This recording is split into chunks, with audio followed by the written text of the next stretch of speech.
Hi everyone! Welcome back to my YouTube channel. I am Mary Kay and I am someone who used to give advice on how to pass your accounting subjects and how to cope with online class. And now, I'm back as a CPA to talk about how I passed the board exam on my first take and in 4 short months. So without further ado, let's begin. The first thing that I did was that I chose the right review center based on my learning style. Actually, taga-Reo ako and tinrabaho ko talaga na makuha yung scholarship na ino-offer ng Reo back then kasi naniniwala ako dun sa approach nila na zero-based or concept-based. Kasi na-realize ko na totoo nga na while it pays to be familiar with many problems na pwede mong ma-encounter sa board exam, wala pa rin tatalo kapag alam mo yung mismong concepts. Sabi nga nila, if you know the why, the how is easy. And hindi ako nagsisisi na nag-enroll ako sa Reo kasi napaka-worth it ng lahat. So kahit na nagbabiyahe ako ng MWF, ng napakaaga, tas umuwi ng pagod dahil sa commute, sobrang worth it. Kaya, thank you, Reo. Pero, syempre, nasa sa inyo pa rin yun kung ano yung gusto nyong enrollan na review center. It just so happened na para sa akin na hindi ganun ka-confident with my accounting foundation, pinili kong mag-Reo. And I have no regrets. Second is that I was both efficient and effective.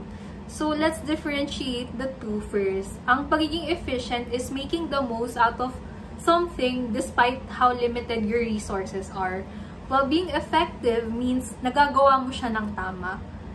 Back then, I used to compare myself to other reviewees na nakikita ko sa Twitter na sabi ko, bakit sila 10 hours yung nag-aaral, 12 hours, yung iba pa nga umaabot ng 16. So, it made me feel like hindi enough yung ginagawa ko kasi I only study for 4 to 8 hours. But then, na-realize ko, walang masama sa pagiging efficient kasi aanhin mo yung 10 hours kung kaya mo naman gawin yung ginagawa na kailangan mo in 8 hours or 6 hours. So, I chose na mag-stick na lang sa mga bagay na nag-work sa akin while not sacrificing yung effectiveness. So, ang usual routine ko pag nag-aaral ako is that I watch lecture videos, tapos magsasagot ako on my own, and then i-check ko yung sagot ko, tapos paulit-ulit na lang talaga. Ayun, nag-work naman siya sa akin kasi may iba na ang style nila is tatapusin muna nila lahat yung videos, then tsaka sila magta-try mag-solve ng problems. Pero personally kasi hindi ako masyadong fan ng style na yun kasi ako personally hindi ako masyadong fan ng ganong style. Pero to each his own, kasi for me lang, mabilis matandaan ng mga concepts kung hindi mo siya ina-apply. Kaya akong ginagawa ko, once I learn something new, ina-apply ko na kagad siya. And para hindi ko siya makalimutan, actively ako nagre-recall. So, what do you mean by active recall? Active recall means, babalikan mo yung mga questions na related dun sa topic na yun para matandaan mo kung paano nga ba yung concept behind that topic. Kasi while it is handy na tumingin na lang sa notes, na kunwari, gusto mong balikan yung cash, kasi ang tagal na nung huli mo siya na-encounter, wala pa rin mas effective compared sa kung magsasagot ka talaga ng problems na related to cash. Yung tip ng iba actually is mag-save ka lang ng isang comprehensive na problem per topic, tas yun na lang yung balik-balikan mo. Ako naman, in my case, ang hilig kong gawin is sumasagot ako ng mga monthly assessment ng Reo o di kaya yung mga pre-boards na mga kung saang-saang review school para lang ma-check kung natatandaan ko pa ba itong topic na to kahit na ang tagal ko na siyang hindi na-encounter. So, while it's good na mag-venture out in terms of materials, huwag kayo mag-hoard guys, please. Kasi naging mistake ko yan. Isa siya sa mga naging cause of stress ko during review na ang dami kong gustong sagutan pero sobrang limited ng time. So, pag nandun na kayo sa ganung punto, ang suggestion ko is magtiwala na kayo sa review center nyo. So, stick with their materials kasi lahat naman yan crafted to make us CPAs. Third is that ang mindset ko is that rest is also productivity. So, nung una, nagigilty pa talaga ako minsan pag wala na akong ginagawa paggabi. Kasi iniisip ko, hala, ako nagpapahinga na pero iba nag-aaral pa. Baka mag-lag behind ako. Pero sa totoo lang, part talaga siya ng ng review. Kasi alam niyo yung sinasabi sa TikTok, yung kay Corina na walang nakakarating sa itaas na hindi nagmumula sa ibaba. And in this sense, sa pag-review, hindi mo ma-reach yung peak ng studying performance mo kung wala ka ring downtime. So, take the time to chill, do whatever you want, makipag-socialize ka, make time for your hobbies, manood ka ng videos or shows na favorite mo.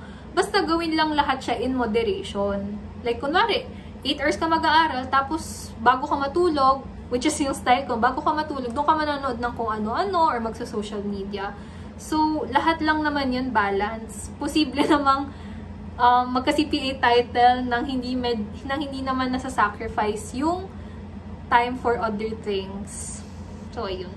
Next is that, nag-focus ako sa completion over mastery. So, matagal na siyang haka-haka sa totoo lang na completion over mastery daw. Tapos nung una, nagdududa ako na, seryoso ba? Paano kung na-complete mo nga, pero sobrang babaw naman ng alam mo? Pero, nung nag-board exam ako netong huli, grabe guys, sobrang shook ako kasi, totoo nga. Sa totoo lang yung mga tinatanong sa board exam, medyo basic nga lang siya. Mas mahirap pa yung mga final exam natin, midterm exam, qualifying exam, tapos yung pre-board exam sa mga review center. Kasi, hindi talaga sila masyadong nagdidig deep sa details sa actual board exam. And I think, ang nagpapahirap sa board exam is yung unpredictability niya. Kasi sa totoo lang, nag-hoard ako ng materials talaga, promise. Pero, walang exact replica ng board exam. As in, ibang-ibang yung way of questioning nila. Pero sa totoo lang, medyo madali lang yung tinatanong nila. So, focus on making the most or trying to cover the entire syllabus. Kasi sa totoo lang, yung basics ang sasalba sa'yo sa board exam. So, next is that I have a good support system.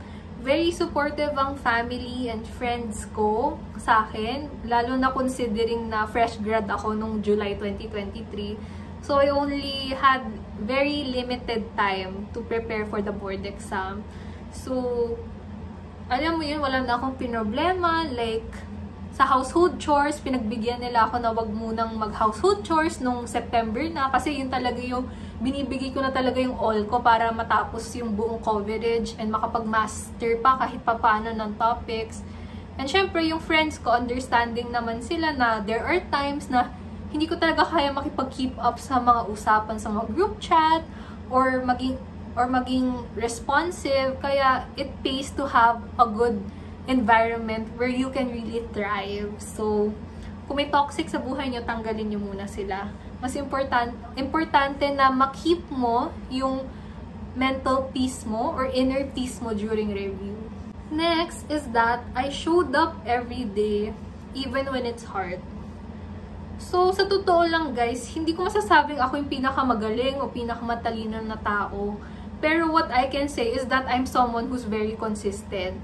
So, kahit na minsan tamad na ako mag-aral, kahit konti, pipilitin ko yung sarili ko na gumawa ng something na productive for that day. It can be taking notes or answering 1 or 2 problems. Basta yung you make every day count. Hindi necessarily na kailangan namang marami lagi yung kailangan mo gawin. Pero, more like, dapat gumawa ka ng mga bagay na nag-add ng value or those things which help you go closer to your dream of achieving the CPA title.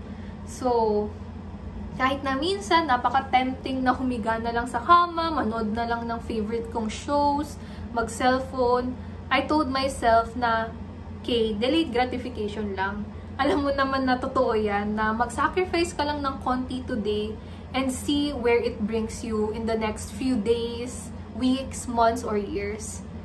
And it paid off na ngayon, CPA na ako, I have all the time in the world na manood ng kung ano-ano, humiga-higa, and do anything I want. So, hard times don't last forever.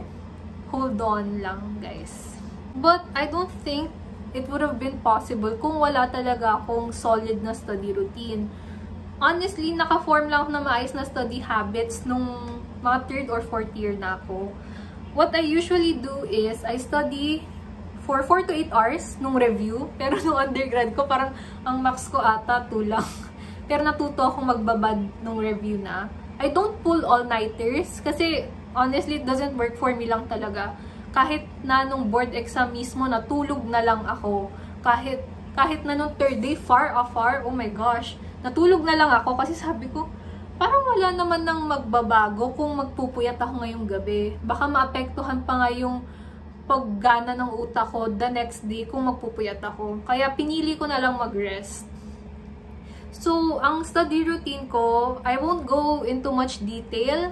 Baka gumawa na ako ng separate video para talaga ma-explain kung paano talaga ako mag-aral.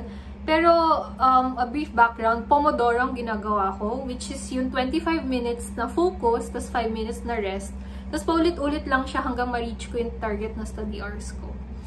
Yun. So, if you want a more detailed video kung paano ako nag-aral during undergrad and for my boards, then comment down below. So, moving on, the next thing I did during my review is that I failed. Hindi fail ng pre-board exam kasi actually, napasa ko both pre-board exam tapos sa final pre-board nag-top 100 pa ako. Wah! Flex! Pero, it's something to be proud of. Pero, naging posible lang yun kasi I made many mistakes along the way.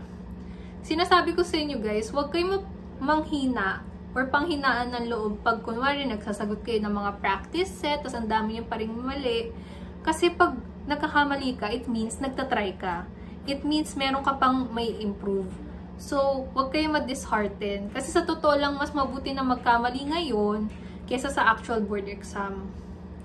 Tsaka actually, sa totoo lang, mas natatandaan mo yung mga pagkakamali mo. Kaya nung board exam, medyo may mga familiar akong problems na nakita. Hindi siya exactly the same, pero medyo same yung gist niya. Tapos naalala ko, parang nagkamali ako dito. So this time around, magiging mas alerto ako para hindi na ako magkamali ulit. So, I think that's a better way to look at mistakes. Mistakes mean you're trying. And lastly, paano ako pumasa ng board exam? Meron kasi akong something na pinapanghawakan na mas malaki kaysa sa board exam. For all of us, it varies. Pero in my case, it was God, my family, and my ambition.